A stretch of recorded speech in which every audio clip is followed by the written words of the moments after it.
आप जी इस रिसर्च को आप कैसे देखते हैं? ये बात तो जो अभी सूर्य प्रकाश सर ने बताई है कि हाँ, ये जो सिचुएशंस हैं वो क्योरेबल हैं, लेकिन उस ओर तो कहीं बात होती ही नहीं है।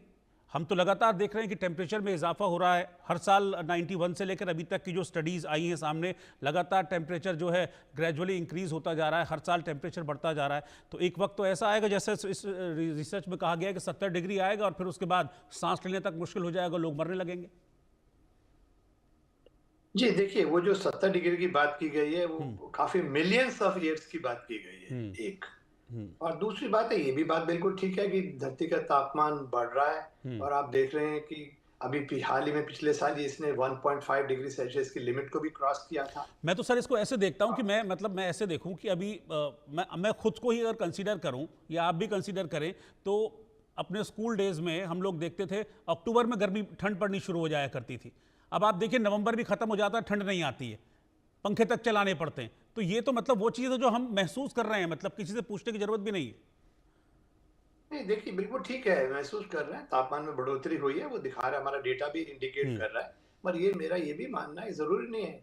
कभी सर्दी जल्दी आती है, कभी देर से भी आती है। हम्म। राइट, कभी ज्यादा ठंड पड़ती है, कभी कम पड़ती है। इसको हम नेचुरल क्लाइमेट वेरिएबिलिटी भी बोलते हैं। हम्म। और उसके साथ साथ हमारे पास एंथ्रोपोजेनिक मतलब चेंजेस भी हो रहे हैं, जिसको हम क्लाइमेट चेंज कह रहे हैं। हम्म। तो ये दोनों का कॉम्बिनेशन है। जैसे कि आपने अपने रिपोर्ट में बताया कि हम्म। डायनासोर्स लुप्त हो गए थे, हम्म। तो उस समय तो इंसान नहीं थे। तो हम्म। जब भी मतलब तापमान धरती का बढ़ा था और डायनासोर लुप्त हो गए थे, तो वो तो नेचुरल कारण थे, जो हम्म। कि प्राकृतिक कारण होते हैं। और उसके कारण भी ये होता है। अब जो जो चिंता जो जताई जा रही है, वो ये कहा हम्म। जा रहा है कि इंसान जिस तरह से, चूंकि हमारे धरती के ऊपर लिमिटेड रिसोर्सेस हैं और हमारी अनलिमिटेड एपेटाइट है, पॉपुलेशन एक्सप्लोजन है, उनको रिसोर्सेज जुटाने हैं, उनके लिए आपको फॉसिल फ्यूल बर्न कर रहे हैं। और जब फॉसिल फ्यूल बर्न कर रहे हैं, एग्रीकल्चर आप कर रहे हैं, तो आप एक तरफ CO2 भी पंप कर रहे हैं एटमॉस्फेयर में, और बिल्कुल। मीथेन भी पंप कर रहे हैं, एनिमल्स भी हैं। हम्म। तो ये सब उनका मानना है, जैसे जैसे ग्रीन हाउस गैसेस बढ़ेंगी तो तापमान बढ़ता जाएगा। और हम्म। हमारा लाइफस्टाइल जिस तरह से हमने अपनाया है, तो ये सब इंडिकेशन दे रहा है कि हमारी जो ग्रीन हाउस गैसेस प्रोडक्शन बढ़ती जा रही है। और ये इसी, जिसे हम कहते हैं बिजनेस एज यूजुअल सिनेरियो, यदि ये ऐसा ही रहा तो धरती का तापमान मतलब कि 2050 या 2100 तक ये हो सकता है 4-5 डिग्री तक बढ़ जाए। तो हम्म। अब और जैसे कि आपको कहना, अभी कुछ लोग जो हैं, आपको हीट वेव्स मिल रही हैं और लोगों को काफी दिक्कतें आ रही हैं। तो ये दिक्कतें बढ़ जाएंगी, उनका मानना ऐसा है।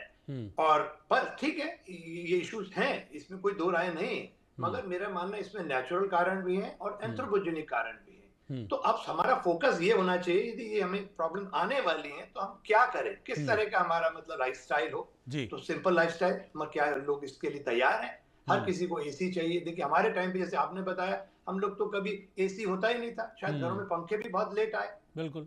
मगर फिर भी सरवाइव करते थे। मगर और बिल्डिंग डिजाइन बिल्कुल बड़ा अच्छा था, कोई ज्यादा गर्म नहीं होती थी बिल्डिंग, ठंडी नहीं होती। अब जिस तरह की बिल्डिंग डिजाइन है, कांच की बिल्डिंग बना दी है, हीटिंग ज्यादा हो रही है। एसी के बगैर रह, बच्चे स्कूल, कार, ऑफिस, हर जगह एसी है। तो वो जिस तरह, जब आप हमेशा 16 और 18 डिग्री में ही रहेंगे और बाहर यदि 40-45 डिग्री हो जाएंगे, तो आपको प्रॉब्लम डेफिनेटली होने वाली है। हम्म। तो एक तो ये इश्यू है। तो मगर हमें क्या करना है, सबसे बड़ा हमारा फोकस अब होना है, यदि हमारे पास एक चिंता का है इशू कि भाई ग्लोबल वार्मिंग हो रही है और आगे और बढ़ेगी, तो हम्म। हम क्या करें? अपना लाइफस्टाइल को सिंपल करें। और साथ साथ उसमें देखिए प्रयास तो जारी हैं। भारत ने इंटरनेशनल सोलर अलायंस बनाया कि ज्यादा से ज्यादा हम सोलर एनर्जी को हार्वेस्ट करें। अभी कपूर साहब कह रहे थे कि जियो थर्मल एनर्जी को हम हार्वेस्ट करें, तो वो एक बहुत बड़ा अल्टरनेटिव हो सकता है। तो ठीक है, हम्म। हमारे पास टेक्नोलॉजी है, नॉलेज है आज की डेट में। तो हमें जियो थर्मल एनर्जी को भी टैप करना है, विंड एनर्जी को भी टैप करना है, सोलर एनर्जी को भी टैप करना है। और इसके अलावा देखिए, अब आप देख ही रहे हैं, धीरे धीरे आपकी जो गाड़ियां भी आ गई हैं, बैटरी ऑपरेटेड आ गई हैं। अब फॉसिल फ्यूल धीरे से हम लोग उसको धीरे कम करते जा रहे हैं। हु नोस कि आगे 10-15 साल में ऐसी टेक्नोलॉजी आ जाए कि हमारा जो ग्रीन हाउसेज जो प्रोडक्शन बिल्कुल कम हो जाए। हम्म। तो हमें हमारा प्रयास उस पर फोकस रहना चाहिए। हम्म। और बात बिल्कुल सही है कि यदि ग्लोबल वार्मिंग इस तरह से बढ़ती रही तो होगा। मगर हमें मेरे को एक और ध्यान रखना है, कुछ लोग इसको क्लाइमेट क्राइसिस भी बोल रहे हैं हम्म। और लोगों को बहुत लोग डर भी रहे हैं लोग। तो मुझे हम्म। ये कहना है, लोगों को डराना नहीं है ज्यादा हमें। और मैं बड़ा ऑप्टिमिस्ट हूँ कि हम लोग जिस तरह के साइंटिस्ट काम कर रहे हैं पूरे वर्ल्ड के अंदर, हम्म। चाहे वो एग्रीकल्चर साइंस हो, अच्छी अच्छी क्रॉप्स ला रहे हैं, चाहे वो ड्राउट रेजिस्टेंट हो, वाटर रेजिस्टेंट हो, मतलब यदि बाढ़ ज्यादा आ जाए जब भी वो सर्वाइव कर जाएंगी, डिजीज आ जाए उसके लिए भी रेजिस्टेंस है, सूखा पड़ जाए उसके लिए भी रेजिस्टेंट है। तो ऐसी क्रॉप्स भी आएंगी। और टेक्नोलॉजी जैसे मैंने कहा कि हम लोग सोलर और विंड और जियो थर्मल एनर्जी को हार्वेस्ट करेंगे, हम्म। तो हमारा अपने आप जो जो हम लोग ग्रीन हाउस गैसेस को प्रोड्यूस कर रहे हैं वो कम हो जाएंगे। प्लस हाइड्रोपोनिक्स आ रही है, वर्टिकल फार्मिंग आ रही है। हम्म। आप ग्रीन हाउस गैसेस में मतलब 50-50 मंजिल बिल्डिंग बना के उसमें एग्रीकल्चर प्रोडक्शन कर सकते हैं यदि बाहर टेम्परेचर अनुकूल नहीं है। तो बहुत सारी पॉसिबिलिटीज भी हमारे पास हैं। तो बस यस, हमें ध्यान देना है कि हम प्रकृति जो हमें मिली है उसको खराब ना करें, लाइफस्टाइल को बड़ा सिंपल रखें अपना। और यदि हम ये करते हैं तो जो 1.5 डिग्री की जो पेरिस एग्रीमेंट में डिसाइड किया गया था हम्म। कि उस लिमिट को क्रॉस ना होने दें, हम्म। तो यदि हम ये सब करते हैं तो मुझे नहीं लगता कोई चिंता का विषय है। I hmm. Am very positive. But हाँ, उसके लिए प्रयास जारी रहने चाहिए और प्रयास लोग कर भी रहे हैं। और आम जनता में अवेयरनेस क्रिएट करने की जरूरत है कि भाई बेताशा आप ये मत करिए कि कहते हैं जिस तरह की मतलब कि आप फॉसिल फ्यूल को बर्न कर रहे हैं, वेस्टेज जब कूड़ा करकट जला रहे हैं, और जिस तरह का जो एग्रीकल्चर अभी हम मॉडर्न एग्रीकल्चर हमने अपनाया है वो भी हम्म। सस्टेनेबल नहीं है। अब हम्म। बात हो रही है रीजनरेटिव एग्रीकल्चर की। हम्म। ऐसा एग्रीकल्चर जो सस्टेनेबल हो, वो आपको एग्रीकल्चर प्रोडक्शन को भी बढ़ाएगा और उसके साथ साथ जो है आपकी सॉइल और एनवायरनमेंट को भी, जिसे कहते हैं एमेलियोरेट करेगा और बढ़िया करेगा। ठीक। जिससे कि साल और कवर क्रॉप रहेंगी साल भर, तो सॉइल मॉइस्चर डिप्लीट नहीं होगा, टेम्परेचर नहीं बढ़ेगा।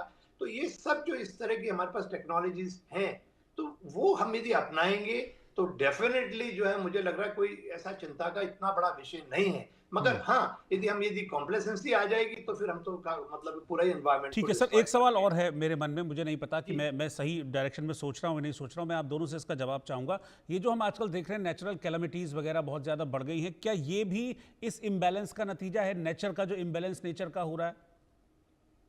जी, देखिए इसमें ये बताना है कि इसमें ज़रूरी नहीं है जो जितने भी हम्म। तूफ़ान और ये सब आ रहे हैं वो सब ग्लोबल वार्मिंग, क्लाइमेट चेंज के कारण ही हो रहे हम्म। हैं। एक लार्ज परसेंटेज जो देखिए जब आज से 150 साल पहले जब ग्रीन हाउस गैस बढ़ी नहीं थी और हम्म। धरती का तापमान भी